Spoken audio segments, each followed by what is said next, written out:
बुद्ध से सीखो, कोई व्यक्ति अच्छा या बुरा क्यों बन जाता है। किसी नगर में एक बहुत बड़ा चालाक चोर रहा करता था और उस चोर के बारे में जानते तो सब थे, पर आज तक उसे कोई पकड़ नहीं पाया था। उस चोर ने अपनी पूरा जीवन चोरी करने में लगा दिया था। उसके पूरे नगर में और आसपास के इलाकों में भी उसकी बराबरी का चोर कोई नहीं था। उस चोर का बेटा भी था, जिसे वह अपनी तरह एक चालाक चोर बनाना चाहता था।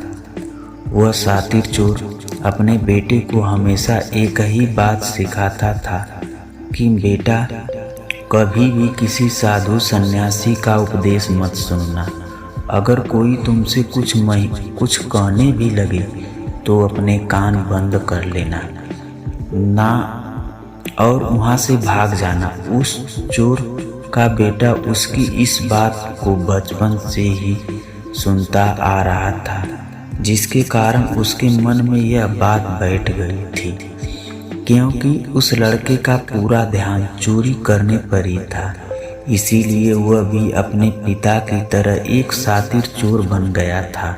मनुष्य का ध्यान जिस भी चीज पर ज्यादा होता है, वह उस चीज में माहिर हो जाता है। एक दिन वह चोर सोचता है कि छोटी मोटी चोरियां तो बहुत कर ली है, क्यों ना आज राजा के महल में ही डाका डालूं। राजा के महल में चोरी करने के उद्देश्य से वह चोर महल की तरफ चल पड़ता है। मार्ग में उसे कुछ लोगों की भीड़ नजर आई। वो उस भीड़ को देखकर रुकता है और यह सोचता है कि वे लोग क्या कर रहे हैं। जब वो चोर भीड़ के करीब आता है तो वो देखता है कि सभी लोग एक सन्यासी के चरणों में गिरकर उनका आशीर्वाद ले रहे हैं। वो सन्यासी और कोई नहीं बल्कि महात्मा बुद्ध थे। वो चोर बुद्ध को देखकर उनकी तरफ आकर्षित हो जाता है, क्योंकि उसने पहली बार इतने तेजस्वी व्यक्ति को देखा था।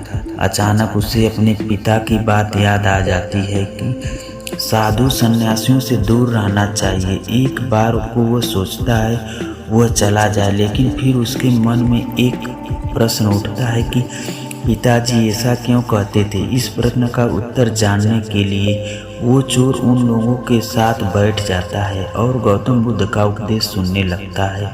बुद्ध उस उपदेश को झूठ बोलने की विश्वासघात के बारे में बताते हैं। उपदेश समाप्त होने के बाद वहाँ बैठे सभी लोग अपने अपने घर चले जाते हैं और वो भी चोर चोरी करने के लिए महल की तरफ जाता है। रास्ते में चलते हुए चोर अपने मन में ही सोचता है, क्यों ना आज चोरी उपदेश के माध्यम से ही कर लेता हूँ। उसके बाद वो चोर महल की दीवार पर कूदकर जाने के बजाय महल के द्वार से ही अंदर प्रवेश करने लग जाता है। ऐसा करते देख महल का द्वारपाल उसे रोकता है और उससे पूछता है कि कौन हो भाई और कहाँ जा रहे हो। चोर द्वारपाल से कहता है कि मैं एक चोर हूँ और अंदर चोरी करने के लिए जा रहा हूँ।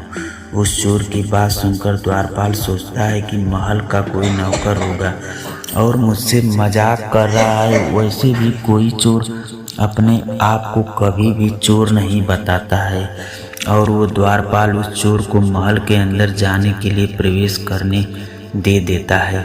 महल में प्रवेश करने के बाद चोर उस तिजोरी तक पहुंच जाता है जहां पर खजाना रखा हुआ था। चोर उस तिजोरी के खजाने को तोड़कर बहुत सारा धन अपनी थैली में भर लेता है और जैसे ही धन लेकर वह जाने लगता है, उसे रसोई में खाना दिखाई देने लगता है और उस चोर को बहुत जोर से भूख लगी थी। इसलिए वो चोर रसोई में जाता है और पेट भर खाना खाता है। भोजन करके वो चोर जाने लगता है। तभी अचानक उसे बुद्ध की दूसरी बात याद आ जाती है, जिसका हमने नमक खाया है, हमें कभी भी उसके साथ विश्वासघात नहीं करना चाहिए। वो चोर मन ही मन सोचता है कि मैंने इन राजमहल वालों का नमक खाया हुआ है। अगर मैं इनके धन को चोरी करके ले जाऊंगा तो यह विश्वासघात होगा। इसीलिए वह चोर उस धन को रसोई में ही छोड़कर जाने लगता है। ऐसा करते हुए उसे महल का एक व्यक्ति देख लेता है और वो शोर मचा देता है कि महल में चोर घुस गया है। राजा के सिपाही उस चोर को पकड़ लेते हैं और उसे राजा के पास ले जाते हैं। और उसके बाद राजा उस चोर से पूछता है कि जब तुमने धन को चुरा लिया ही था तो तुम उस छोड़कर क्यों जा रहे थे।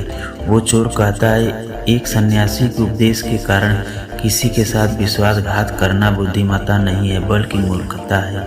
जिसके भोजन को खाकर हमें जीवन मिला है उसके साथ हमें कभी भी विश्वासघात नहीं करना चाहिए। उस व्यक्ति की बात सुनकर राजा प्रभावित हो जाता है और उस चोर को कहता है कि यदि तुम ऐसे उपदेश बचपन से ही सुनते जाते हो तो तुम कभी भी चोर बनते ही नहीं होते। जाओ, तुम्हें छोड़ता हूँ, लेकिन एक बात को हमेशा याद रखना कि सही संगत और सही उपदेश ही व्यक्ति का जीवन बदल देते हैं। धन्यवाद।